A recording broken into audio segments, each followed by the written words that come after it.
మామూలు లిరిక్స్ కాదు. కొన్ని లిరిక్స్ అయితే నిజంగా నాకు చాలా అంటే చాలా మైండ్ బ్లోయింగ్ అనిపించింది.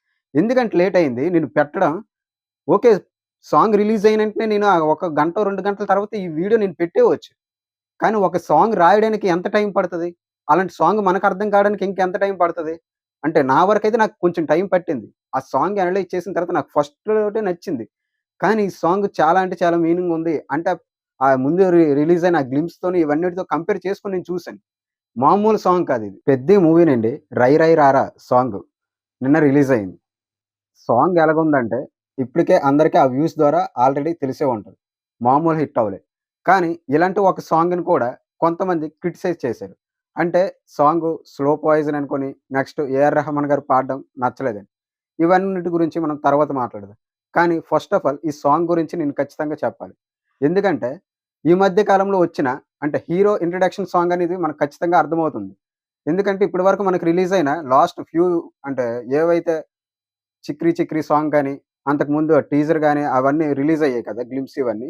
అందులో కొన్ని పాయింట్స్‌ని ఈ పాట ఖచ్చితంగా ఎలివేట్ చేసేలాగా ఉంది. ఎందుకంటే మీకు బాగా గుర్తుపెట్టుకోండి. ఇంతకుముందు ఒకటి గ్లింప్స్ రిలీజ్ అయ్యేటప్పుడు అందులో ఒక డైలాగ్ బాగా ఫేమస్ అయింది. ఏంటదంటే, "ఒకే పని చేయడానికి, ఒకేలాగా బ్రతకడానికి ఇంత పెద్ద బ్రతుకెందుకు" అనుకోని. అంటే ఒక మనిషి తన జీవితంలో ఒకే పని చేసి బ్రతికేయడానికి ఇంత పెద్ద జీవితం ఎందుకనేది దాని అర్థం. ఈ పాట అది ఎక్కడుంది అనుకునంటే, "పాతికేళ్ళకే పాతబడిపోయావనుకున్న" ఒక లిరిక్ ఉంటది చూసారా? అది నిజంగా చాలా మందికి ఆలోచింపజేయాలి. ఎందుకంటే గుర్తుపెట్టుకోండి. మీకొక 20 ఏళ్ళకి మీ ఎడ్యుకేషన్ 20 ఏళ్ళకి కంప్లీట్ అయిపోతే 21 ఏళ్ళకి మీకేదో ఒక జాబ్ వచ్చేసింది. గవర్నమెంట్‌ది అవ్వని, ఒక ప్రైవేట్‌ది అవ్వని ఏదో ఒక జాబు. అది 5 సంవత్సరాలు చేసేసరికి మీరు పాతబడిపోతారు. అంటే జీవితం మొత్తం ఒకేలాగా బ్రతికేయడానికి ఇంత పెద్ద జీవితం ఎందుకు అనేయడానికి ఇదే మెయిన్. 25 ఏళ్ళకే పాతబడిపోయి ఒక బ్రతుకు కూడా బ్రతుకేనా అనేది. అంటే ఇక్కడ మనకి హీరో క్యారెక్టర్ ఇక్కడ 'పెద్ది' మూవీ గురించి చెప్తాను హీరో క్యారెక్టర్. అతను ఒకేలాగా ఉండడానికి ఎప్పుడు కూడా ఇష్టపడడు. అదే సాంగ్‌లో ఇంకొక లిరిక్ కూడా ఉంటది. నిన్న, ఈరోజు ఒకేలాగుంటే ఇంకా నువ్వు బ్రతకడం ఎందుకని. ప్రతీది కూడా ఇక్కడ చాలా మీనింగ్‌ఫుల్‌గా అండ్ మోటివేషనల్‌గా ఉంటది. ఇలాంటి హీరో ఇంట్రడక్షన్ సాంగ్ రావడం చాలా అరుదు. ఇంతకు ముందు కూడా చాలా మంచివొచ్చాయి. ఇప్పుడు 'కొడితే కొట్టాలిరా సిక్స్ కొట్టాలి' అనుకోని చరణ్ వాళ్ళ డాడీ గారిది, చిరంజీవి గారిది. అక్కడ ఎలాగైతే కొట్టారో 6 ఇక్కడ కూడా 6 కొట్టారు ఈ సాంగ్ ద్వారా. ఎందుకంటే లాస్ట్‌లో మళ్ళీ కూడా ఇంతకు ముందు మనకు గ్లింప్స్‌లో రిలీజ్ అయింది. ఆ షాటే చాలా ఫేమస్ అయింది. మళ్ళీ ఇప్పుడు కూడా అంతకు మించిన లాస్ట్ ఆ ఫైనల్ షాట్ అయితే ఏదైతే ఉందో అది నిజంగా నెక్స్ట్ లెవెల్ అది. 'బుచ్చిబాబుని' చాలా చాలా తక్కువ అంచనా వేశారు. కానీ గుర్తుపెట్టుకోండి తిరగ రాస్తాడాయన. ఇంతకుముందు 'పూల చొక్కా' అతను ఏదో అన్నారు కదా! ఇలాంటి స్క్రిప్ట్‌తోని ఏదో చేస్తాడని. మరిప్పుడు సాంగ్ గురించి ఏదో చేసినట్టున్నావు. వాళ్ళు అలాంటి సినిమా తీస్తే నువ్వెందుకు చేస్తన్నావు మరి? కానీ గుర్తుపెట్టుకో ఈ మూవీ రిలీజ్ అయిన తర్వాత నీకు తెలుస్తది. అండ్ అంటే ఇందులో ప్రతి ఒక్కరి గురించి మాట్లాడాలి. ఈ సాంగు నెక్స్ట్ లెవెల్ ఉంటది. అంటే రాబోయే కొన్ని రోజుల్లో. ఎందుకంటే మీరు బాగా గుర్తుపెట్టుకోండి ఇంతకుముందు ఇదే సాంగ్‌కి ఎవరెవరైతే పని చేశారో 'గేమ్ చేంజర్' విషయంలో 'రామ్ చరణ్' 'రా మచా మచా రా' అనే సాంగ్‌ని 'రామ్ చరణ్' చేసేటప్పుడు 'రామ్ చరణ్‌కి' చాలా అంటే చాలా బ్లాక్ లాస్ వచ్చాయి. ఎందుకంటే 'చిరంజీవి' స్టెప్పులే సేమ్ అందులో కాపీ చేస్తున్నాడని. 'చిరంజీవి' లాగే యాక్ట్ చేస్తున్నాడని. అండ్ అందులో ఆ లిరిక్ ఎవరైతే రాసారో 'అనంత శ్రీరామ్' ఇప్పుడు ఇదే పాటకి ఆయన కూడా లిరిక్స్ అందించారు. 'Jani master' choreographer. అంటే ఆ పాటకి ఎంతైతే అంటే ఆ పాట ఎంతైతే బ్యాక్ ఫైర్ అయిందో ఇప్పుడు ఇది అంతే పెద్ద హిట్ అయింది. మామూలు లిరిక్స్ కాదు. కొన్ని లిరిక్స్ అయితే నిజంగా నాకు చాలా అంటే చాలా మైండ్ బ్లోయింగ్ అనిపించింది. ఎందుకంటే లేట్ అయింది. నేను పెట్టడం ఓకే. సాంగ్ రిలీజ్ అయిన వెంటనే నేను ఒక గంటో, 2 గంటల తర్వాత ఈ వీడియో నేను పెట్టేయవచ్చు. కానీ ఒక సాంగ్ రాయడానికి ఎంత టైం పడతది? అలాంటి సాంగ్ మనకు అర్థం కావడానికి ఇంకెంత టైం పడతది? అంటే నా వరకైతే నాకు కొంచెం టైం పట్టింది. ఆ సాంగ్ అనలైజ్ చేసిన తర్వాత నాకు ఫస్ట్‌లోటే నచ్చింది. కానీ ఈ సాంగ్ చాలా అంటే చాలా మీనింగ్ ఉంది. అంటే ముందు రిలీజ్ అయిన ఆ గ్లింప్స్‌తోని ఇవన్నిటితో కంపేర్ చేసుకొని నేను చూసాను. మామూలు సాంగ్ కాదిది. ఒకటి గుర్తుపెట్టుకోండి ఈ సాంగ్‌లో ఒక దగ్గర అంటే ఒక దగ్గరని కాదు ప్రతీది కూడా అక్కడేమంటారు? మండే గుండె లేదంటే కాలు చెయ్యి ఉన్నా లేనట్టే. నీకు నెగ్గే నైజం తెలియనట్టే అంటారు. ఇది నిజంగా మామూలు వర్డ్స్ కావివి. అంటే ఒక మనిషికి 2 కాళ్ళు, 2 చేతులు ఒక మనిషి అంటే బాగుంటే అతను నెగ్గేసినట్టు కాదు. చూడ్డానికి అందంగా కనిపిస్తే అన్నీ ఉంటే నువ్వు గెలిచినట్టు కాదు. మండే గుండె నీలో లేదంటే ఇవన్నీ ఉన్నా లేకు అంటే ఏమీ లేనట్టు. ఇప్పుడు చాలామంది మనం కాళ్ళు, చేతులు లేని వాళ్ళని సొసైటీలో చాలా మందిని చూస్తుంటాం. మొన్న రీసెంట్‌గా అలాగెందుకు అంగవైకల్యం ఉన్న అదే మహిళలు అందులో వెళ్ళేసి వరల్డ్ కప్ తేలేదా? ఇలాంటి గొప్ప గొప్ప ఇన్‌స్పిరేషన్ వర్డ్స్ అన్నీ అందులో దాగున్నాయి. అంటే నీకు కాళ్ళు, చేతులు అన్నీ బాగా ఉంటే నువ్వు మనిషివి అన్నీ సాధించేసినట్టు కాదు. అవి ఎప్పుడైతే నువ్వు మండే గుండెతో అవన్నీ క్రమ పద్ధతిలో పెట్టి ఏదైతే సాధించగలుగుతావో ఆ రోజే నువ్వు మనిషివన్నట్టు. ఇక్కడ మనకి పెద్ది యొక్క క్యారెక్టరైజేషన్ ఎంత స్ట్రాంగ్‌గా ఉందో అంటే మామూలుగా కాదు.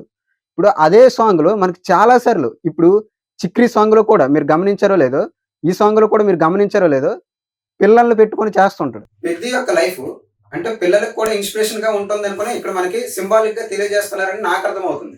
అండ్ మెయిను నీ తల అయితే ఏదుందో అది నీ ముండెంలో దాచుకుంటే నువ్వు మలతాడు కడితే ఇంకేం లాభం. దాన్ని తెంచేసి అనుకున్న లిరిక్ ఉంటది చూసారా?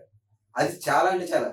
అంటే నీ తలని ముండెంలో దాయడం అంటే దాని అర్థం ఏంటంటే నువ్వు ఏ రోజైతే తల దించుకుంటావో అంటే తల మనం దించుకుంటే అది ముండెంలో కలిసినట్టే ఉంటది.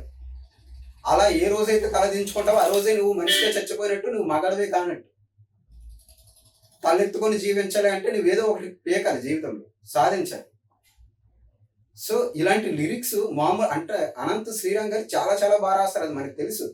కానీ ఇలాంటి క్యారెక్టరైజేషన్‌కి అలాంటి వర్డ్స్ తోడైతే ఎంత బాగా సెట్ అయిందంటే మెయిన్‌గా మాట్లాడాల్సింది. ఇప్పటి వరకు మనం అనంత్ శ్రీరామ్ గురించే మాట్లాడుకున్నాం. కానీ ఇప్పటి వరకు ఇంకా రామ్ చరణ్ గురించి మాట్లాడలేదు. మీ అందరికి తెలుసో లేదో ఇంతకుముందు ఇంటర్వ్యూలో చెప్పారు. రామ్ చరణ్‌కి ఈ సాంగ్ షూట్ చేసేటప్పుడు హై ఫీవర్ ఉంది. ఎక్కడైనా అది మీకు తెలిసిందా? ఖచ్చితంగా ఆయన ఎక్కడ తెలియజేయనివ్వలేదు. కానీ అది చెప్పారు తప్ప ఆయన ఎనర్జీలో అది ఎక్కడ కూడా మనకు కనిపియలేదు. అంటే ఈ సినిమాని మనకి గేమ్ చేంజర్ అప్పుడే మనకు రామ్ చరణ్ గారు చెప్తారు. ఈ సినిమా నెక్స్ట్ లెవెల్ ఉండబోతుంది. రామ్ చరణ్ గారు ఇప్పటి వరకు ఏ సినిమా గురించి ఆయన కష్టపడ్డారో ఆయన ఇది నా సొంత అంటే ఇప్పుడు కొన్ని సినిమాలు ఉన్నాయి. ఇప్పుడు గేమ్ చేంజర్ మాట ఇచ్చారు కాబట్టి చేశారు కానీ ఆ స్క్రిప్ట్ నచ్చాను కాదు ఆయనకి. ఆయన పర్సనల్ గా తీసుకునే కొన్ని సినిమాలు మాత్రం ఉన్నాయి. ఆ సినిమాలు ఎప్పటికి కూడా ఫ్లాప్ అవ్వలేదు.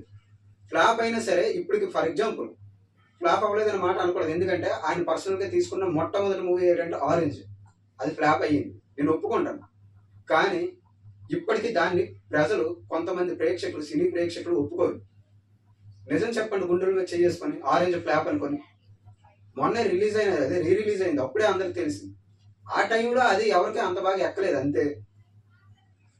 ఆరెంజ్ అనేది రామ్ చరణ్ ఎంత పర్సనల్ గా తీసుకున్నారంటే ఇప్పటి వరకు Ram Charan looks orange movies అంటే గొప్పగా ఎక్కడ కనిపించలేదు. మెయిన్ కాస్ట్యూమ్స్, ఆ కాస్ట్యూమ్ డిజైనర్ ఇవన్నీ కాదండి. ఆరెంజ్ కి షాపింగ్ చేసుకున్నది రామ్ చరణ్. ఎందుకంటే ఆయన ఆ లుక్ లో కనిపించాలి, ఆ డ్రెస్సెస్ దాన్ని మళ్ళీ అంతేకాదు అందులో ఒక సాంగ్ కూడా ఆరెంజ్ లో ఒక సాంగ్ కూడా కొరియోగ్రాఫర్ రామ్ చరణ్ చేసుకున్నాడు. అంటే ఆ మూవీని అంత ప్రాణంగా చూశారు. అంటే అది డైరెక్టరే కదా అతను చూసుకుంటాడు కదా అనుకుని ఎప్పుడు రామ్ చరణ్ ఆయనకి అది పర్సనల్ గా ఫీల్ అయ్యారంటే ప్రాణం పెట్టేస్తారు. ఇప్పుడు చిరుత కానీ మగధీర కానీ ఇవి రామ్ చరణ్ ఆయన సొంతంగా ఫీల్ అవ్వలేదు. ఎందుకంటే చిరుత అనేది చిరంజీవి గారు చేసుకున్నారు అంటే సెలక్షన్. మగధీర ఆల్రెడీ అది కూడా రాజమౌళి గారు అది చిరంజీవి గారికి చెప్పారు. సో ఆరెంజ్ అనేది మూడో ఫిలిమే అతను పర్సనల్ గా తీసుకుని ఆయన మొత్తం దగ్గర ఉండి చూసుకున్నారు. దాని తర్వాత మూవీ రంగస్థలం, దానికి ఆయన పర్సనల్ గా ఫీల్ అయ్యారు. అప్పుడే ఇప్పుడు ఈ రెండింటికి మించి కొట్టబోతుంది ఈ మూవీ అని చెప్పారు. అంటే ఈయన ఒక పర్సనల్ గా తీసుకున్న ఏ మూవీ కూడా మనల్ని ఖచ్చితంగా డిసప్పాయింట్ చేయదు. చెప్తున్నాను, పెద్ద మూవీ ఖచ్చితంగా బ్లాక్ బస్టర్ కొడుతుంది. అండ్ ఇంకొక విషయానికి వస్తే ఇక్కడ రామ్ చరణ్ గురించి చాలా మంది అంటే ఓకే ఒప్పుకుంటాను. ఇప్పుడు నెపోటిజం అనేది ఎక్కడే ఉండదు, అన్ని దగ్గరలో ఉంటది. ఇప్పుడు చిరంజీవి గారు అంత ఎత్తు ఎదిగిన తర్వాత ఆయన కొడుకుని తీసుకురావడం అనేది అది మామూలు ఫార్మాలిటీ. అంటే అది ఎవరు చేయరు చెప్పండి, అందరూ చేస్తారు. ఇప్పుడు ఎవరికైతే చిరంజీవి అతను బాబు ఆడికి తెలుస్తుంది ఆ నొప్పి. నీ బాబు కానీ చిరంజీవి అయ్యాడు అనుకో, తర్వాత నీ మీద ఎంత ప్రెజర్ ఉంటుందో అది నీకు తెలుస్తుంది. ఇప్పుడు ఏంటంటే ఒక మనిషిని అన్నేయడం ఈజీ చాలా. ఇప్పుడు వచ్చారు ఇలాగ నెపో కిడ్డు ఇలాగ అయిపోయింది సక్సెస్ అయిపోయాడంటే కాదు. చిరంజీవి అక్కడ చిరంజీవిని అంటే సమానంగా కాదు కదా, ఆయన దగ్గరికి వెళ్ళడం కష్టమే. కానీ అంత పెద్ద స్థాయి ఉన్నప్పుడు ఇతనికి ఎంత ప్రెషర్ ఉంటుంది అంటే అందరూ ఇప్పుడు సినిమాల్లోకి వెళ్ళిన తర్వాత అది ఈజీ కదని వాళ్ళకి ఎవరు సక్సెస్ అవ్వలేదు. అందరు చెప్పినట్టు ఇప్పుడు అమితాబ్ బచ్చన్ గారు బాలీవుడ్ని ఏలారు. అభిషేక్ బచ్చన్కి ఎక్కడ ఉంది అది?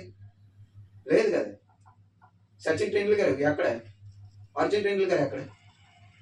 అందరికీ అది సాధ్యం కాదు. రామ్ చరణ్ దాన్ని సాధించాడు. అది అది కూడా అతని పైన ఎన్నో నెగిటివిటీస్ వచ్చాయి. చిరంజీవి లాగే యాక్ట్ చేస్తాడు, చిరంజీవి లాగే డ్యాన్స్ చేస్తాడు. వాడు గుర్తుపెట్టుకోండి, మీరు అతనికి చిరు తనయుడు అనుకుని అన్ని ప్రతిసారి చిరంజీవిలో ఎదిగి చూపించాడు. నువ్వు అనువంతేరా ఈ ఇండస్ట్రీలో నువ్వేమి ఎదగలేవు అన్నప్పుడు అనువంత అన్నప్పుడు ఆంజనేయుడే చూపించాడు. ఇది అంటే ఏదో చిరంజీవి ఆయన సొంత తండ్రి, ఆయన బ్లడ్ ఉంటుంది. ఆ లెగసీని అక్కడ వరకు అందుకోవడం అంటే అది మామూలు విషయం కాదు. రామ్ చరణ్ నా దృష్టిలో చాలా అంటే చాలా గొప్ప హీరో. అది అతను క్రమశిక్షణతో తెచ్చుకున్నాడు. కొందరికి అది అంత ఈజీగా రాదండి. క్రమశిక్షణ లేకపోతే నిజంగా రామ్ చరణ్ అన్నట్టు ఆయన అందుకోవడం కష్టం. ఆయన క్రమశిక్షణే మెయిన్. మీరు అందరూ అంటారే ఆయన డ్యాన్స్ ఆయన నటన కాదు, చిరంజీవి గారు క్రమశిక్షణని అందిపుచ్చుకోండి ఫస్ట్. అందువల్ల ఈరోజు ఈ స్థాయిలో ఉన్నాడు. అండ్ ఇంకొకరు ఏఆర్ రెహమాన్ గారు. ఈయన గురించి మనకు ప్రత్యేకంగా చెప్పనవసరం లేదు. చాలా రోజుల తర్వాత నాకు తెలిసి ఈయనకి అవకాశం వచ్చినట్టు తెలుగులో, మేబీ నాకు తెలిసినట్టు మామూలు సినిమా రాలేదు. అందులో మ్యూజిక్ అయితే చంపేశారు నిజంగా. చిక్రీ సాంగ్ ఎంత పెద్ద హిట్ అయిందో మనకు అందరికి తెలిసింది. నాకు అంటే చిక్రీ సాంగ్ అందరికీ ఇష్టం. నాకు పర్సనల్గా చిక్రీ కన్నా ఈ సాంగ్ ఇంకా బాగా నచ్చింది. అండ్ ఆల్మోస్ట్ ఆయన మ్యూజిక్ అయితే నెక్స్ట్ లెవెల్ ఉంటుంది. నెక్స్ట్ వచ్చే సాంగ్స్ కూడా ఇంకా బాగుంటాయి. ఎందుకంటే ఇక్కడ మూవీ డైరెక్టర్, మ్యూజిక్ డైరెక్టర్ ఇద్దరు కాంబినేషన్ కొత్త అయినా సరే మనకు అలా అనిపించట్లేదు. అంటే ఇక్కడ కంబైన్డ్ గా పని చేశారు కాబట్టి ఎంత అవుట్పుట్ అనేది మనకు బాగా వచ్చింది. నెక్స్ట్ వచ్చేసి కెమెరామెన్ రత్నవేలు గారు మామూలుగా చూపించలేదు. కొరియోగ్రాఫర్ అంటే ఇక్కడ మనకు అసలు జానీ మాస్టర్ గురించి చెప్పనవసరం లేదు. రామ్ చరణ్ అంటే ప్రాణం పెట్టేస్తాడు. అసలు ఈ సాంగ్ కి అందరూ ప్రాణం పెట్టి చేస్తే ఎంత మంచి అవుట్పుట్ వస్తుందో ఈ ఒక్క సాంగ్ ద్వారా మనకు తెలిసింది. సో ఈ సాంగే కాదు, ఈ సాంగ్ లాగే ముందు 2 సాంగ్ లాగే ఈ సినిమా కూడా పెద్ద హిట్ అవ్వాలని నేను నా మనస్ఫూర్తిగా కోరుకుంటాను. రామ్ చరణ్ ఎక్కడితో ఆగిపోకుండా ఇంకా పెద్ద స్థాయికి చేరుకోవాలని కూడా నా మనస్ఫూర్తిగా కోరుకుంటాను. ఇలానే ఇంకా ఎంతమంది కోరుకుంటున్నారో కింద కామెంట్ చేయండి, లైక్ చేయండి, సబ్స్క్రైబ్ కూడా చేయండి. Thank you friends.